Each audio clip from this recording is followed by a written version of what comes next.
Hello दोस्तों, welcome back to movie secret recap. कहानी की शुरुआत एक हाई स्कूल सीनियर के इर्द गिर्द घूमती है जिसका नाम नील है। वो एक इमेजिनेटिव किड है जिसे ड्रॉ करना और कॉमिक्स लिखना बहुत पसंद है। वो अपनी क्लासमेट समर को भी पसंद करता है, लेकिन उसने कभी उससे अपने फीलिंग्स एक्सप्रेस करने की हिम्मत नहीं की। समर पॉपुलर और कूल है, वो सब कुछ जो नील नहीं है। ओपनिंग सीन में वो स्कूल बस में होते हैं जब एक आदमी ड्राइवर को शूट कर देता है। स्टूडेंट्स अपनी सीट्स के नीचे छुपने की कोशिश करते हैं, लेकिन वो आदमी उन्हें देख लेता है और समर को पकड़ लेता है। उसका फ्रेंड और एक पॉपुलर किड चार्ड उसे रोकने की कोशिश करते हैं, लेकिन गन से डरकर पीछे हट जाते हैं। जब वो समर को ले जाता है, नील उठता है, उसे वापस लाने के लिए डिटरमिन्ड होता है। उसका बेस्ट फ्रेंड गिलबर्ट उसे इसके खिलाफ वार्न करता है, क्योंकि समर तो उसे जानती भी नहीं। लेकिन नील एडमेंट है। वो डेड ड्राइवर को हटाता है और गिलबर्ट को ड्राइविंग की चार्ज देता है। फिर वो बस की रूफ पर चढ़ जाता है और किडनैपर की व्हीकल पर जंप करता है। ठीक जब वो बैड गाय को पकड़ने वाला होता है, गिलबर्ट बस का कंट्रोल लूज कर देता है और कार से टकरा जाता है। सब शॉक में अपनी सांसें रोक लेते हैं जब तक नील समर को बिना किसी इंजरीज के रैकेट से बाहर नहीं निकालता। जब वो उससे पूछती है तो हमें पता चलता है कि ये सिनेरियो सिर्फ नील की फैंटेसी में था। एज यूजुअल वो अपने बारे में एक कॉमिक बुक बना रहा है जिसमें वो एक हैंडसम और पॉपुलर आइकॉन है। नील की एक छोटी सिस्टर जैक है जो उससे कहीं ज्यादा पॉपुलर है। दोनों सिबलिंग्स हमेशा किसी न किसी बात पर आर्ग्यू करते रहते हैं, लेकिन ये एविडेंट है कि वो एक दूसरे को बहुत पसंद करते हैं। स्कूल में समर अपनी बर्थडे पार्टी के इनविटेशंस दे रही है। नील डिस्ट्रेस्ड है क्योंकि उसे अभी तक इनवाइट नहीं किया गया। गिलबर्ट सजेस्ट करता है कि वो रात 11:11 बजे एक विश करे ताकि मिरेकल हो सके। नील जानता है कि वो सिर्फ जोक कर रहा है और इसके बारे में ज्यादा नहीं सोचता। लंच ब्रेक के दौरान गिलबर्ट उसे अर्ज करता है कि वो समर से जाकर बात करे। वो अपने बेस्ट फ्रेंड को सपोर्ट करता है और चाहता है कि वो थोड़ी करेज दिखाए, क्योंकि वो मिडिल स्कूल से समर से लव करता है। जब नील रिफ्यूज करता है, गिलबर्ट उसे समर की टेबल पर धकेल देता है। नील इतना नर्वस होता है कि वो एक्सीडेंटली उस पर प्योक कर देता है। उसके पार्टी में जाने के सारे चांसेस डिस्ट्रॉय कर देता है। उस दिन बाद में वो खुद को अपने रूम में लॉक कर लेता है और सेल्फ लोथिंग में डूब जाता है। तभी गिलबर्ट बार्ज इन करता है और उसे एक डांस रूटीन प्रैक्टिस करवाता है जो वो हमेशा प्राइवेट में परफॉर्म करते हैं। नील अपने फ्रेंड से बात करने के बाद बहुत बेटर फील करता है, लेकिन वो अभी भी अगले दिन स्कूल नहीं जाना चाहता। वो रूफ पर चढ़ जाते हैं और स्टार्स को देखते हुए दिन के इवेंट्स के बारे में बात करते हैं। नील का नेबर जिमी एक मिलियनेयर और वुमनाइजर है। वो हर रात अलग अलग पॉर्शेस और अलग अलग लड़कियों के साथ घर आता है। लड़के उसके लाइफस्टाइल से एनवी करते हैं जब वो उसे 3 विमेन के साथ अपने घर में एंटर करते हुए नोटिस करते हैं। वो बात करते हैं कि वो कितनी दूर तक जाएंगे रिच होने के लिए। नील के पेरेंट्स जो रूम के ठीक नीचे होते हैं, वाइल्ड कॉन्वर्सेशन ओवरहियर करते हैं और हॉरर में एक दूसरे को देखते हैं। सोने से पहले नील नोटिस करता है कि वॉच में टाइम ठीक 11:11 है। ज्यादा सोचे बिना वो समर के साथ एक सेकंड चांस विश करता है। अगले दिन सुबह वो उठता है, एक हुडी पहनता है और स्कूल की तरफ जाता है। कल के इंसिडेंट के बाद सबसे अपना फेस छुपाने की कोशिश करता है। स्ट्रेंजली इनफ गिलबर्ट उसे इग्नोर करता है और उससे बात करने में अनइंटरेस्टेड होकर चला जाता है। नील मिरर में देखता है और देखता है कि वो पूरी तरह से एक अलग आदमी में बदल गया है जो रियल हिम से कहीं ज्यादा अट्रैक्टिव है। उसका बॉडी भी बदल गया है उसकी वॉइस के साथ। वो रियलाइज करता है कि उसकी विश किसी तरह ट्रू हो गई है, जिसका मतलब है कि उसे समर के साथ रहने का एक सेकंड चांस मिल रहा है। हर कोई जिससे वो मिलता है उसे ग्रीट करता है नए हैंडसम गाय से इंट्रीग्ड होकर। वो फिर गिलबर्ट से मिलता है और उसे कुछ ऐसा बताता है जो सिर्फ नील को पता होगा अपनी ट्रू आइडेंटिटी प्रूव करने के लिए। इनिशियली गिलबर्ट स्केप्टिकल होता है, लेकिन दिन के एंड तक वो अपने फ्रेंड पर बिलीव करता है। घर पर वो जैकलिन को स्ट्रेंज चेंज इन अपीयरेंस के बारे में बताते हैं। भले ही वो इनिशियली बिलीव नहीं करती, नील अपने रेगुलर स्टाइल में ड्रॉ करके खुद को प्रूव करता है। वो उसे एस नाम देते हैं और उसे एंजॉय करने को कहते हैं जब तक वो अट्रैक्टिव है। इसके बाद गिलबर्ट और एस एक क्लोथिंग स्टोर जाते हैं उसके लिए ऐसे क्लोथ्स लेने जो उसकी पर्सनालिटी मैच करें। नील को पता चलता है कि प्रिटी पीपल को कितना प्रिविलेज मिलता है जब एक रैंडम ड्यूड उसे एक पार्टी में इनवाइट करता है। पता चलता है कि ये एक एक्सक्लूसिव पार्टी है जिसका नाम द फिंघम पैलेस है, जिसे एक वेल्दी बिजनेस वुमन विक्टोरिया वी होस्ट कर रही है। आदमी पार्टी को एक वाइल्ड इवेंट के रूप में एडवर्टाइज करता है जो गिलबर्ट को एक्साइट करता है। वो नील की तरफ से इनविटेशन एक्सेप्ट करता है क्योंकि ये इवेंट समर की पार्टी की उसी रात है। फिर लड़के एक म्यूजिक शॉप जाते हैं जहां स्कूल के पॉपुलर किड्स हैंग आउट करते हैं। एस नील के रूप में समर से बात करता है और उसकी बर्थडे पार्टी का इनविटेशन लैंड करने में मैनेज करता है। भले ही वो उसमें ज्यादा इंटरेस्टेड नहीं लगती, नील ओवरजॉयड होता है। गिलबर्ट सोचता है कि नील को कुछ लड़कियों के साथ हुकअप करना होगा अपनी कॉन्फिडेंस बिल्डअप करने और प्रैक्टिस करने के लिए समर के साथ वैसा ही करने से पहले। इसके अलावा सारे पॉपुलर गाइज के पास फैंसी कार्स हैं। अगर वो भी एक मैनेज कर लेते हैं तो ये श्योरली उसे इम्प्रेस करेगा। एक ही आदमी जो उन्हें कार प्रोवाइड कर सकता है वो नील का नेबर जिमी है। लड़के जिमी के घर जाते हैं और उसकी पॉर्श रात के लिए रेंट करने की बेग करते हैं। पता चलता है कि वो एक पॉर्श डीलर है और उसके पास कार्स तक अनलिमिटेड एक्सेस है, लेकिन इसका मतलब ये भी है कि वो उसके लिए उनसे बहुत सारा पैसा चार्ज करेगा। कार को विमेन मैग्नेट के रूप में बूस्ट करने के बाद जिमी उन्हें एक सिंपलर डील ऑफर करता है। अगर वो उसे फिंघम पैलेस में सिक्योरिटी से आगे निकलवा सकते हैं तो वो उन्हें पॉर्श लैंड करने को तैयार है। लड़के ऑफर एक्सेप्ट करते हैं और शाम को मिलने को अग्री करते हैं। गिलबर्ट फिर इंसिस्ट करता है कि नील को एक वायाग्रा लेनी होगी सिर्फ श्योर होने के लिए।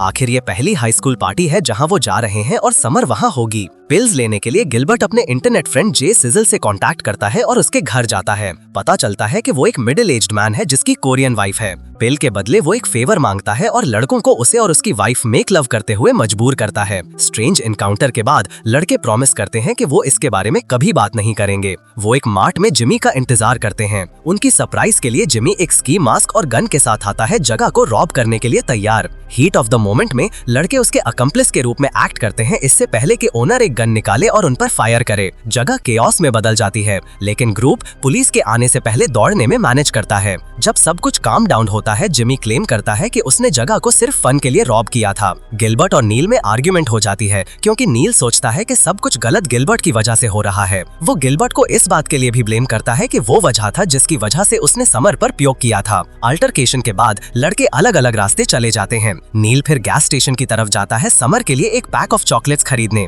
एक दूसरा रॉबर जगह पर अटैक करता है और उसे हॉस्टेज बना लेता है। एंड में ऑफिसर उसे पहले वाले मार्ट रॉबर के रूप में रिकॉग्नाइज करता है और उसे भागना पड़ता है एक टैक्सी में दौड़ने के लिए। इसी दौरान गिलबर्ट और जिमी फिंघम जाते हैं पार्टी के लिए। जैसा उन्होंने एक्सपेक्ट किया था, जगह हाफ नेकेड पीपल से भरी हुई है जो डांस कर रहे हैं, ड्रिंक कर रहे हैं और इल्लीगल मेडिसिन कर रहे हैं। जिमी एक आदमी को वीआईपी रूम में जाते हुए देखता है और उसे चेकआउट करने का डिसाइड करता है। अंदर बंडल्स ऑफ मनी देखकर वो स्पॉन्टेनियसली उसे रॉब करने का प्लान करता है, लेकिन सिक्योरिटी उसे पकड़ लेती है इससे पहले कि वो पैसा अपने हाथ में ले सके। ये एक्ट गिलबर्ट को भी पार्टी की होस्ट विक्टोरिया वी के साथ ट्रबल में डाल देता है। उसकी पार्टी डिस्ट्रॉय करने के कॉम्पेंसेशन के रूप में वो जिमी की पॉश सीज करती है और उन्हें थ्रेटन करती है कि अगर वो रिटेलिएट करने की कोशिश करेंगे तो उन्हें मार देगी। इसी दौरान नील समर की पार्टी पर पहुंचता है और उससे मिलता है, लेकिन इंटरैक्शन जैसा प्लान्ड नहीं होता क्योंकि समर उसके बीच में ही चली जाती है। दूसरा पॉपुलर किड जिसका नाम चैड है, नील को समर के पास आने की कोशिश करते हुए देखकर फ्यूरियस होता है। वो नील को चैलेंज करता है और प्रॉमिस करता है कि वो उससे पहले समर के साथ होगा।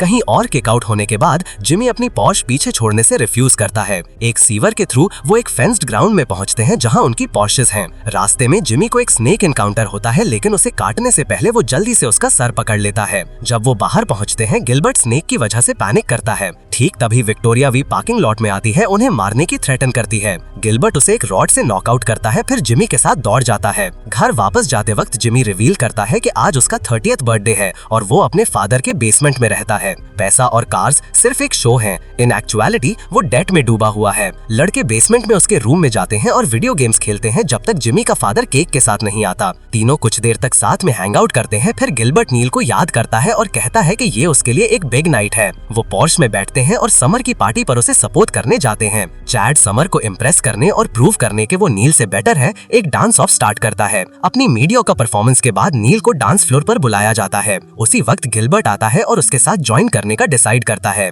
लड़के वो डांस कोरियोग्राफी परफॉर्म करते हैं जिसकी वो बहुत देर से प्रैक्टिस कर रहे थे। गिलबर्ट कहता है कि ये टाइम मिस नहीं होगा क्योंकि टाइम होता है। नील पेशेंस लूज करता है और जेस और थरेट के साथ आर्ग्यू करता है जब तक फ्लोर आर्टिस्ट उन्हें डांस डिस्ट्रॉय करने के लिए स्टॉप नहीं करता। नील जो कि सबसे लॉस्ट होता है, अपने आप को जोर जोर से कहते हुए देखता है कि चैड बात करेगा। सब किंगपी बातें करते हैं लेकिन बात खत्म हो जाती है। दोस्त फ्लोर पर डांस के लिए आगे बढ़ते हैं लेकिन दूर हो जाते हैं जब एक स्मूथ बार लास्ट में प्ले होता है। नील का गिलबर्ट परफॉर्म करता है और जेस और थरेट नहीं बल्कि समर को बिन करता है। नील जोक करने के लिए आगे बढ़ता है लेकिन पीछे हट जाता है। जब वो दूर जा रहा होता है, गिलबर्ट उसे याद कराता है कि उसकी फर्स्ट हॉस्टेज पार्टी है, लेकिन नील डांस करने नहीं आया है। उसका पर्पस समर को अप्रोच करना है। समर पार्टी के बाहर है और चैड उससे बातें कर रहा है। नील घबरा जाता है लेकिन गिलबर्ट हेल्प करता है। वो उसे अप्रोच करने को कहता है और नील उससे खुद बातें करने का वादा करता है। चैड तू ही मत करके 2 कदम पीछे हटता है और समर पर ड्रॉप्स करता है। नील उसके पैर पर हिट कर देता है। समर का हाथ ट्रैकिंग शूज पर आ जाता है।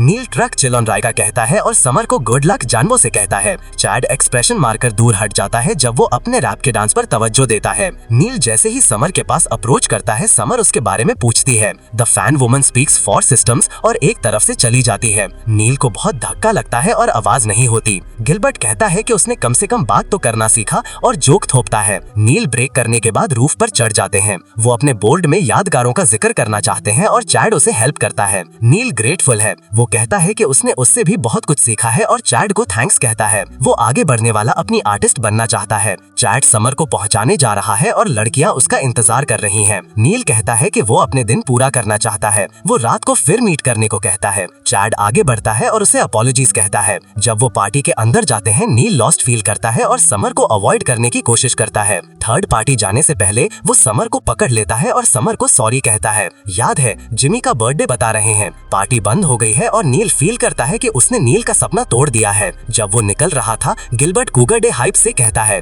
वो बताता है कि नील यहाँ पर है। दोस्तों आगे बढ़ते हैं और डांस करने शुरू करते हैं जब तक पॉपुलर कियोस मीड डांस डिस्ट्रॉय नहीं करता। नील जेस और थरेट नाम की दोस्त की तरफ देखता है। नील अगले दिन कार नहीं चलाता। ये एक्सट्रीम कंडीशन है। पार्टी चली जाती है और नील रहे थे और उससे सबको इम्प्रेस करते हैं। चैड फ्यूरियस होता है कि उसके राइवल ने शो स्टील कर लिया। इसलिए जब नील पोर्टेबल टॉयलेट में होता है, वो उसे स्विमिंग पूल में धकेल देता है। सब उस पर हंसते हैं और फिट ऑफ रेज में वो चैड और उसके फ्रेंड के साथ भी वैसा ही करता है। समर उन सब पर फ्यूरियस होती है। इससे पहले कि वो उन्हें किक आउट करें, पुलिस आती है रॉबर्स की पॉट्स ढूंढते हुए। सब पैनिक करना शुरू करते हैं और अलग अलग डायरेक्शंस में दौड़ते हैं। जिमी और गिलबर्ट गैराज के अंदर जाते हैं जहां उन्हें एक और पॉर्श मिलती है। वो कार में बैठते हैं और फुल स्पीड से बाहर ड्राइव करते हैं जबकि कॉप्स उनका पीछा कर रहे होते हैं। जब चेस इंटेंस हो जाती है, जिमी जल्दी से एक प्लान सोचता है। वो मार्ट, जिसे उन्होंने पहले रॉब किया था, रोड के ठीक पास है। जब ओनर पहले हुए डैमेज रिपेयर कर रहा होता है, वो कार को शॉप में रैम कर देते हैं। जिमी गिलबर्ट से अपोलोजाइज करता है और उसकी थाई पर शूट करता है, इससे पहले कि वो उसके आर्म के साथ भी वैसा ही करे। गिलबर्ट पेन में वाइन करता है, लेकिन जिमी उसे ट्रस्ट द प्रोसेस करने को कहता है। वो स्टोर ओनर को गन कैच करवाते हैं और प्रिटेंड करते हैं जैसे उसने उन्हें शूट किया हो। पुलिस सोचती है कि ये स्कीम एक बड़े प्लान का पार्ट है, क्योंकि पॉश वाला आदमी कभी ऐसे मार्ट रॉब नहीं करेगा। गिलबर्ट और जिमी पैरामेडिक्स के साथ भेजे जाते हैं, जबकि शॉप ओनर इंटेरोगेशन के लिए ले जाया जाता है। इसी दौरान जैकलिन और नील समर के घर के बाहर होते हैं जब क्लॉक फिर 11:11 बजाता है। नील वापस खुद में बदल जाता है। जैकलिन उसे ये नहीं बताती और उसे एस की कॉन्फिडेंस के साथ समर के पास वापस भेज देती है। भले ही स्केप्टिकल, नील जैसा कहा जाता है वैसा ही करता है और समर को अकेला घर साफ करते हुए पाता है। वो हेल्प ऑफर करता है, लेकिन वो सिर्फ उसे जाने को कहती है। नील उसे वो चॉकलेट देता है जो उसके लिए पहले खरीदा था, क्योंकि वो समर के फेवरेट चॉकलेट है। ये जेस्चर उसे कुछ हद तक बेटर फील करवाता है। जब वो उन्हें साथ में खाते हैं, वो उसे उसके रियल नेम नील से बुलाती है। नील फाइनली अंडरस्टैंड करता है कि वो उससे इसलिए बात नहीं कर रही क्योंकि वो एस है, बल्कि वो उसमें जेन्युइनली इंटरेस्टेड है। इसके बाद वो नील फादर के स्ट्रीट साइड रेस्टोरेंट जाते हैं उसकी कुकिंग एंजॉय करने के लिए। नील को ये भी पता चलता है कि समर उसे बहुत देर से नोटिस कर रही है और जानती है कि उसे ड्रॉ करना पसंद है। वो नर्वसली उसे अपनी बनाई हुई इनअप्रोप्रिएट कॉमिक्स पढ़ने की अलाउ करता है, लेकिन समर जेन्युइनली उसे पसंद करती है।